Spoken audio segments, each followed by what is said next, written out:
Okay, I'm going to bring our actors out here in just a second. So we're going to start the one act again. Thank you for being here. We really appreciate it. This is really exciting. Our very first middle school celebration of the arts. Hi, Scott Grants. I'm sorry you're kind of in the spotlight there.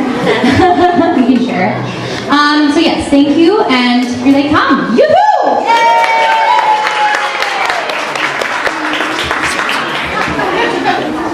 Hello everyone. We hope you've had a great day and enjoyed the numerous festivities among all the arts programs here at Alta Vista and the Arts Bonanza event. This evening, we, the Actors Toolbox students, will be performing our scenes of teen life as 1X.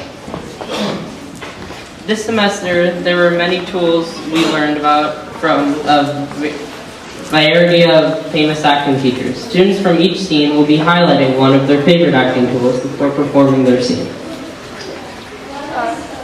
Thank you for coming, and we hope you enjoy this year's 1X.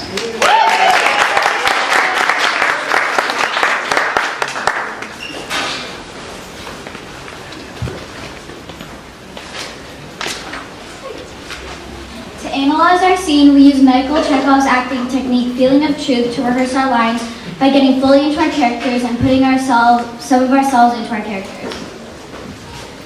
The feeling of truth is when you're considering historical truth, psychological truth, being true to yourself while acting, and being true to the given circumstances. The scene begins late at night when younger sister Liza flies into her older sister Allie's room.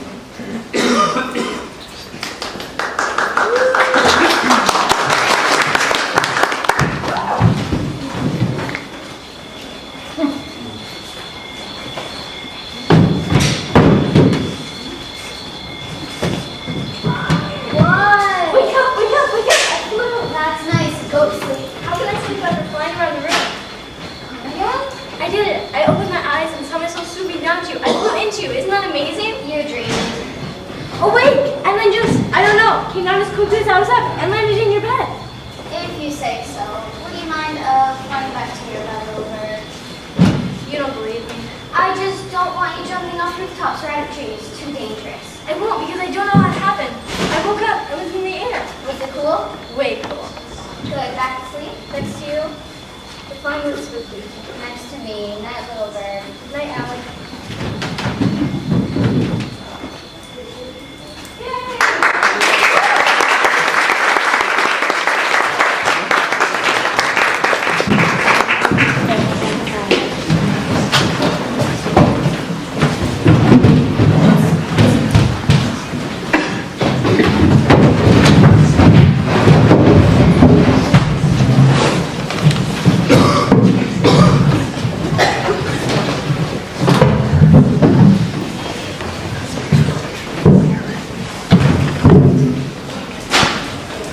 Our understanding of the scene by using an acting technique called verbing.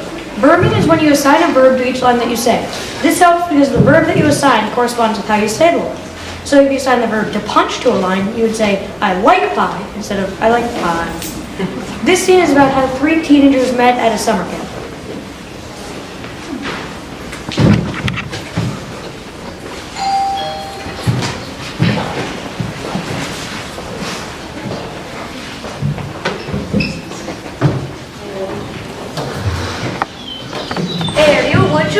What? Are you a woodchuck? Do I look like a woodchuck? How should I know? This is my first time here. What are you talking about? Didn't you get the orientation sheet? It says what cabin you're in. See, I'm a woodchuck. Oh.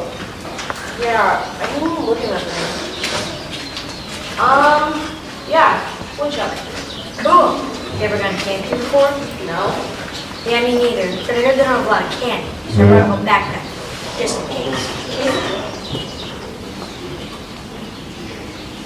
Cool. I brought a bunch of firecrackers, just in case. In case of what? In case we need to set off firecrackers in the middle of the night. Awesome.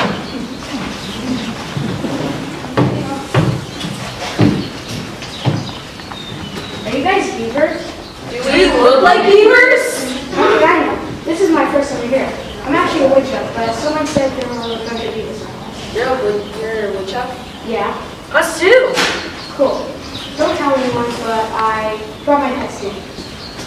Does he like candy? He doesn't, but I do. Firecrackers? He doesn't, but good idea. But you know what he does like? Hiding under the blankets in someone's bed and then scaring the life out of them. That sounds like a really cool snake. Yeah, he's in the snake. Snake the snake. I'll show him to you later. He's in my number. I gotta tell you guys, I totally didn't want to come here. Yeah, I told my mom going to summer camp was the dumbest idea ever. But, I mean, it might just be alright if you get to be a woodchuck. Yeah, look at your mouth. That's the point. Maybe there's even some of the decent woodchucks. Where's the cabin anyway? I think this thing is a map. I think it's over there. I'm pretty sure that's the dining hall. I think it's over there. It doesn't matter, we'll find it. Go woodchucks. Yeah, go woodchucks. Totally, woodchucks.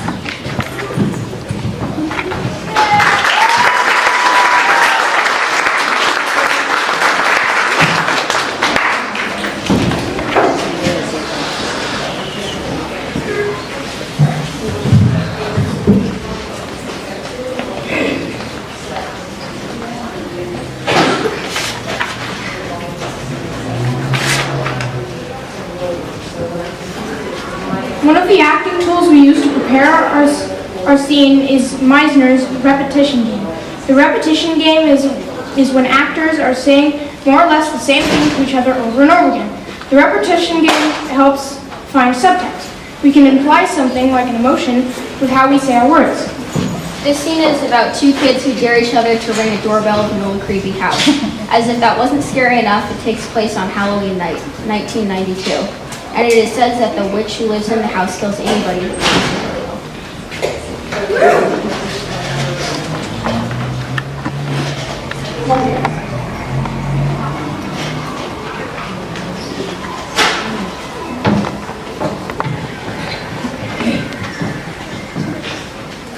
Looks real spooky to me. Yeah, real spooky. You believe in ghosts? Yeah, do you? Oh, I don't know. My mother says there's no such thing as ghosts. Yeah, that's what my mom says too. But I've seen one You've seen one? When? at my grandmother's house. Well, what did you see? I mean, what did it look like? It was real ugly. It was just standing at the foot of my bed, staring at me. White? Did you scream? I was so scared I couldn't scream. I couldn't move either. It was like it had me in its power. I just remember it saying, "Please, you must come with me." Really? What did you do? I told him I didn't want to go and that I wanted to stay right here in my bed. I told him to go without me. Told him to go without you? I thought you said you were so scared that you couldn't. I was so scared I didn't even remember. I don't believe you. You're making this all up. Fine, don't believe me. See if I'm here. You're so brave. Why don't you walk on up to that house and ring the doorbell? Sure. Just walk on up and bang on the door and someone opens. Sure, piece of cake. Too scared to come with me? Of course not. You know, they say this old witch lives in this house and that she kills anyone who rings the doorbell. Does that mean you're gonna ring the doorbell? You're going to. I'm not gonna ring the I'm doorbell. not going to ring the doorbell. Why are you even here? I don't know. This whole idea was kind of stupid. Then, well, it was your idea. It was not. It was too. Was not. Yes, it was. It was not. Yes, it was. You said there's this little creepy house that you wanted to go to. No, you said that. No, you wanted to go to this whole creepy house. No, you wanted No, it was you. It was you.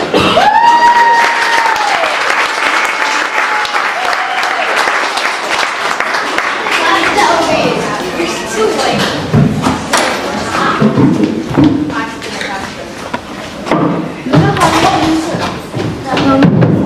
Is an acting technique where the actor imagines what just happened before the scene started. This technique helps us prepare for our scene and understand our characters better. The moment before helped us think about what happened to them and what they were going through a moment before. It was helpful for us to understand how Sage and Reese, our characters, are friends. In our scene, Reese is upset about her parents splitting up, and Sage is trying to make her feel better.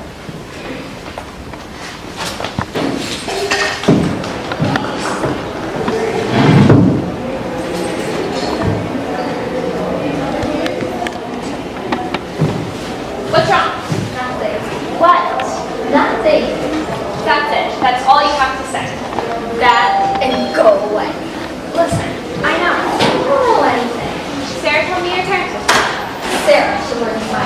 business. You want to talk? Doesn't sound like I want to. Why do you always have to make it so hard? Make what so hard? Make it so hard for people to be nice to you. Is that what you mean? Nice? Trying. Look, when my parents split up, no one wanted to talk about it. Not even them. I didn't have anybody to talk to. It's not fair. I didn't do anything. Doesn't matter. It matters to me. No, I mean, it's not about doing something. You didn't do anything to make it happen, and you couldn't have done anything to make it not happen. It's just them. Think so? I know so. It's like if you fight with your sister and the dog does something. He thinks he did something wrong, but he didn't. He didn't start the fight, and that means he doesn't stop the fight. You're saying I'm the dog? You're saying I'm the dog? You're the dog. We're both the dog. You don't get to pick who you are. You only get to be who you are. Is that supposed to make me feel better? I don't know. Do you feel better? A little? Yeah. Hey, do you want to get some fries? I don't have any money. That's okay. Since my parents aren't talking, they both gave me my allowance this week. Silver lining, right? Yeah, it's silver lining.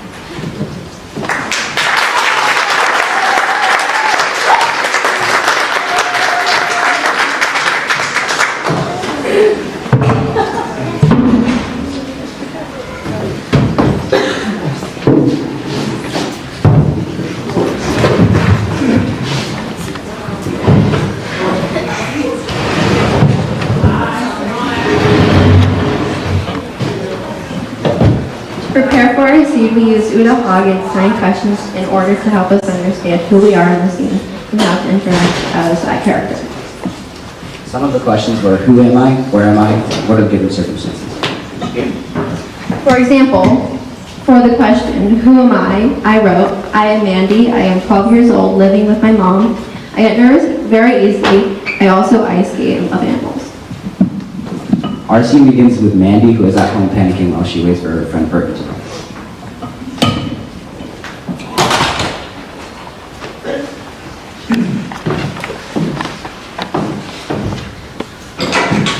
Shut the door, you idiot! Shut the door.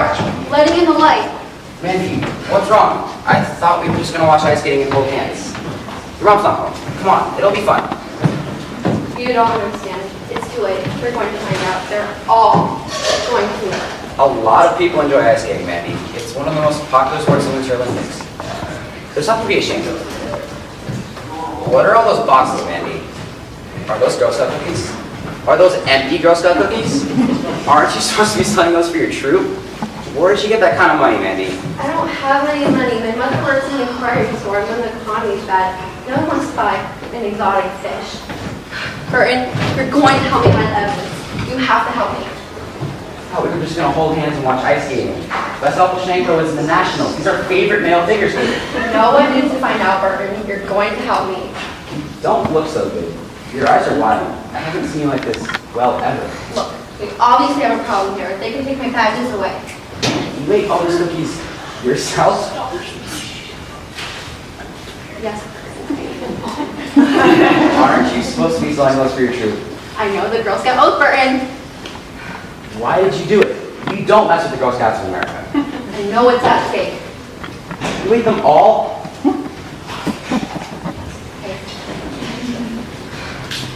What? You can't look at me anymore? I could have given you money, Mandy. I have like $300 for my wallet. I can't help it. I came home from school and had like the worst day ever. Everyone thinks I was going to do pants, and my mom forgot to eat dinner again, and I was waiting here alone for you to come over. We could have ordered pizza. I'm never going to get that cookie finished from that house. You have to tell your mother. She's the only one that can save from the Girl Scouts. I can't. Come with them. Really? Don't look so good. I think I made $1,000 of crop this evening.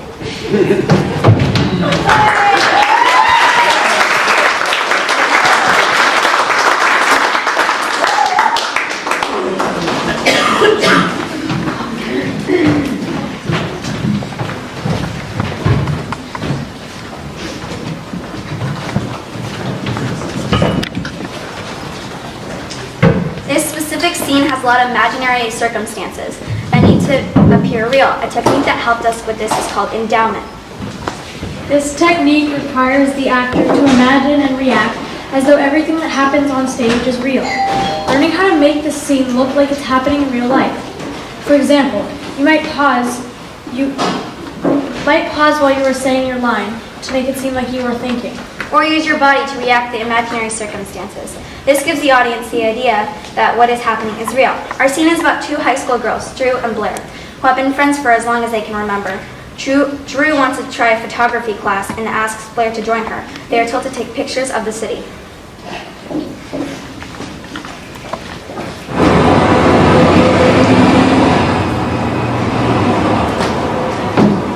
We have to take 16 outdoor photos each, and then we're done. Oh, this class is so cool. It's easy. Look, that graffiti on the building is pretty cool, right? That cloud's pretty cool. I guess. No, you can't just keep taking the same pictures I take. Who says? You're supposed to be like relying on your own judgment. All I know is you've got good taste. That's my cloud. You can't just call the cloud. Yeah, you can. I saw it first. Nobody owns the cloud. Yeah, but I own the picture of the cloud. You want no picture? No, it doesn't work that way. We can't just show up with all the same pictures.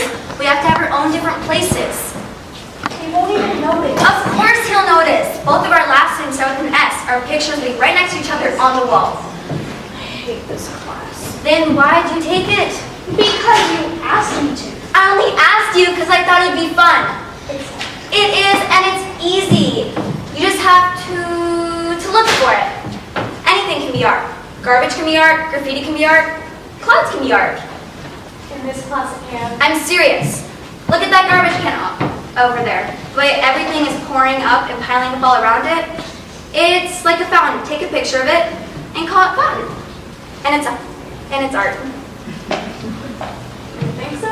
I know. Okay. Go ahead. I won't talk to you. No. It's for you. Really? Yeah. Let me see. Art? Art. Okay. But you can't just keep calling everything. You can't just call the whole world. Look, I'll make you a deal. I'll split it with you. We'll split the world. I photograph my half, you photograph your half. Okay. I call North and South America. You can have the rest. Why are you being such a pain? Because I just want to make sure there's something good in my half. Look, I'll make you a deal. You take everything from the waist down, I take everything from the waist up. That cloud in that building is above the waist. Okay. What? I get everything to the top of my head. Deal. Ooh, look at that pigeon. Gum wrapper. Oh, that shadow in the building. Cigarette butt in the gutter. Are you just gonna take pictures of garbage all day? Didn't anyone ever tell me? Garbage can be better. Hey.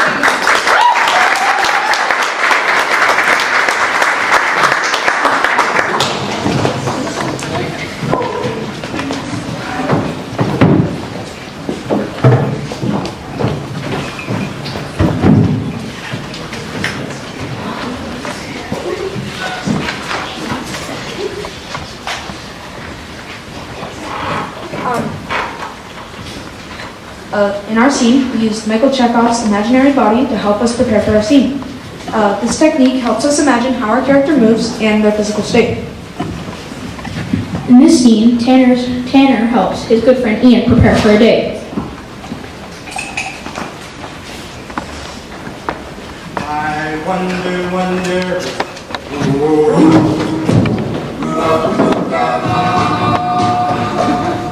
Okay, here we go. This is it, man. Jeez, why am I nervous? It's not like I'm on a fast-moving train with no brakes heading straight towards a nuclear power plant. We should have gotten this over with a few years ago like a normal person.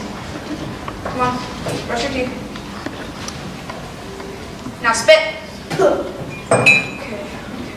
What else? Hair, teeth, pits. Gotta remember pits.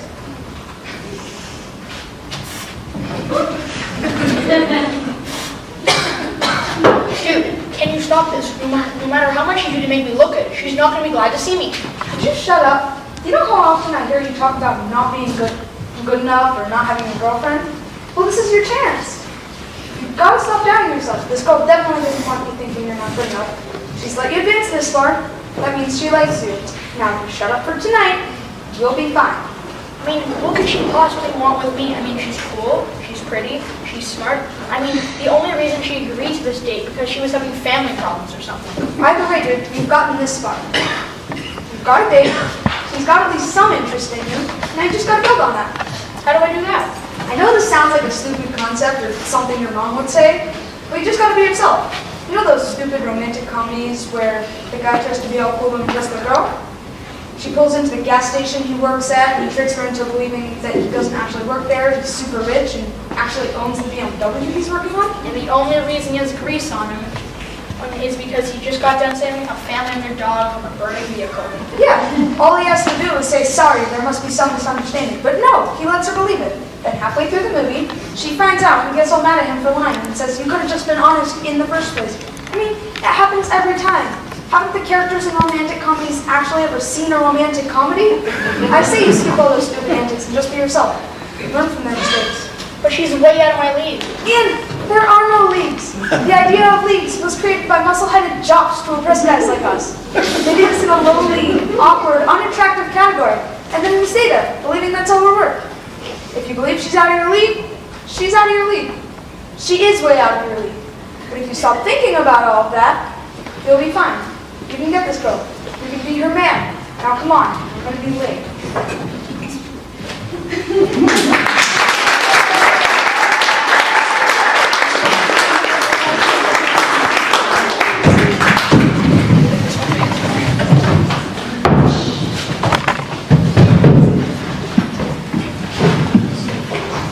Okay. So, oh, there's me. Wait. The tool we use to prepare our scene is called subtext, which is an acting tool conveying emotions of the character's mood and setting of the scene. It allows one to say, in a sense, what the character is feeling and how the line is delivered. It is done through having different tones, speech, patterns, and gestures. It's an extremely important tool in acting. Our scene is called Under a Midsummer Nightmare. It is about two teenage boys discussing the Vietnam War in 1969. Both have had brothers involved, as one has died to the war and the other is in jail due to avoiding the draft. Hope you enjoy.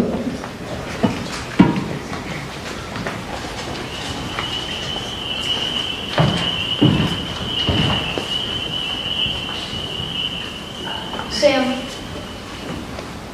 just so you know, it's been really lousy here, you know. Everyone's gathering in the park to watch the moon landing. You're supposed to be here, home, safe, watching it with all of us. I was counting the days until your discharge. You are so close, and I don't know how to get through the days except by switching my light off. And I can't switch it back on because that switch, it's crumpled. I can't gather the pieces of it. Hey, Hey, yourself. I can be a jerk sometimes. Yeah, you can. Me too, sometimes. Not this time, but sometimes. I never knew anyone who went. Everyone I know is in college, avoiding for now. Yeah. I'm gonna follow my brother's footsteps. Is that a good idea? Isn't one loss enough?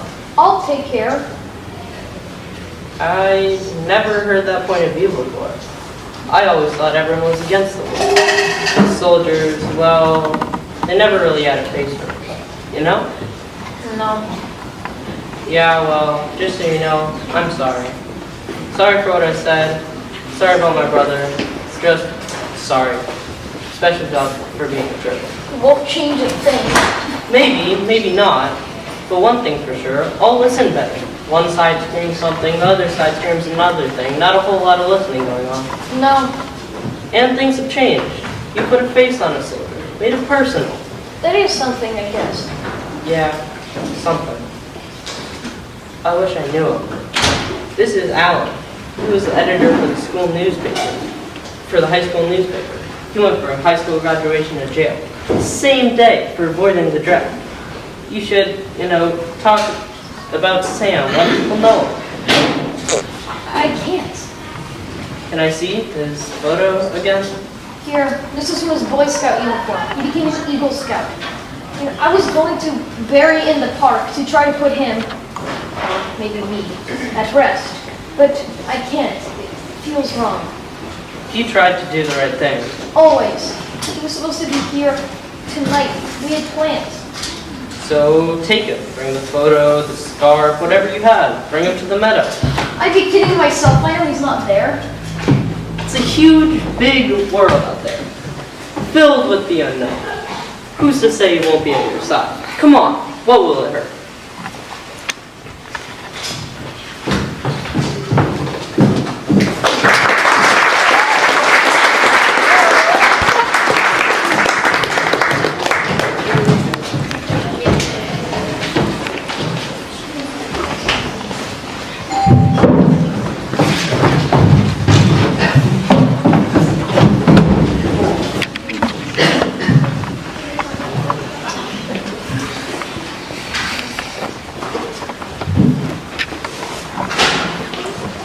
To prepare our scene, we use the acting technique psychological gesture. Psychological gesture is a movement that expresses the character's inner life and objective. You're saying something with your body. Psychological gesture is an important tool because it gives us a deeper understanding of who our character is. Our scene is called Overschedule. It's about two middle school girls that are friends and are trying to make plans with each other.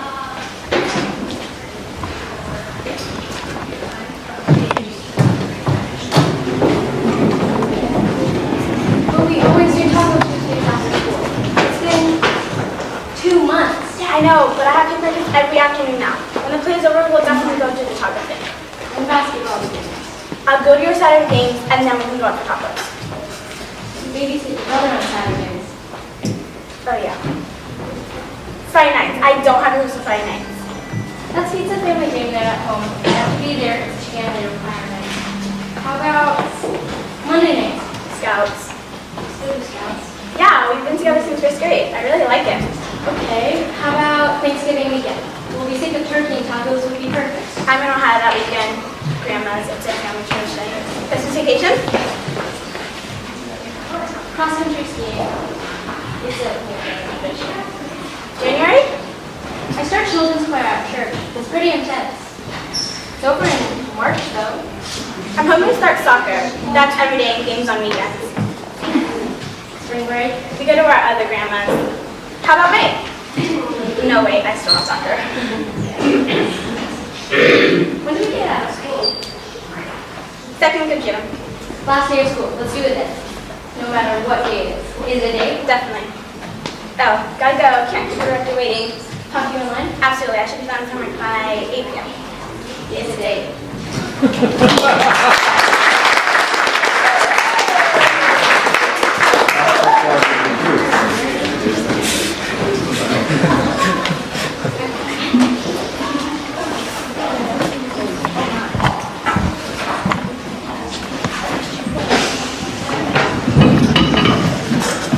Hello.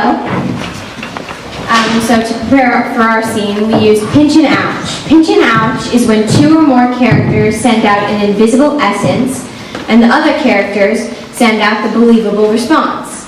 The ability to take gifts from your partner has given you is a vital tool.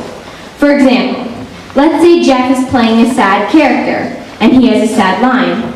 Jenny, who's playing his mom, might not want to ignore that the line is sad, but instead have her character respond with a comforting line.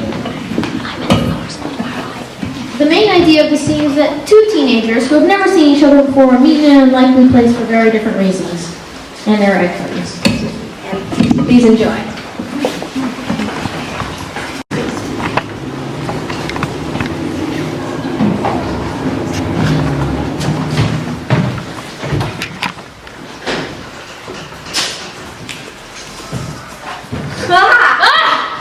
What are you doing? Don't do that! What are you doing? You're not supposed to be up here. And you are? What are you doing? Well, I'm carrying a fairly obvious paper bag, which looks like it holds a fairly obvious lunch. On opening said obvious paper bag, it will be revealed that, yes, indeed, there's a lunch in there. We can go even further to say that the lunch itself is a rather obvious peanut butter and jelly sandwich on whole wheat bread. Although, the jam is boysenberry, which could be seen as an unexpected and way out there choice. That's how I roll. You, on the other hand, are covered in egg cartons. The burden of answering the what are you doing question clearly falls to you. You're the new girl. Or Josie. I go by either as far as the names go. You know, it must get pretty complicated around here if more than one new girl arrives. Do you alternate? Sammy gets the new girl on Mondays, Wednesdays, and alternate Fridays. What's wrong with you? You're asking me what's wrong? Me, lunch. You, egg cartons. You do not have a sunny personality. I'll take lack of sun over woo-woo any day. What is woo-woo? Well, woo-woo is what happens when you duct tape egg cartons to your body. Hey, I am not woo-woo. You're Pete. I am. Hooray! I'm going to eat my lunch now. Why are you eating on the roof? It's quiet, usually. I thought no one else knew about this door being unlocked. Don't you want to eat with other people? Why do you care where I eat? I asked you first. Oh, and the gentleman gets a ribbon for first question. Why are you covered in egg cartons? Why are you answering the question? The question. I don't feel like answering yours.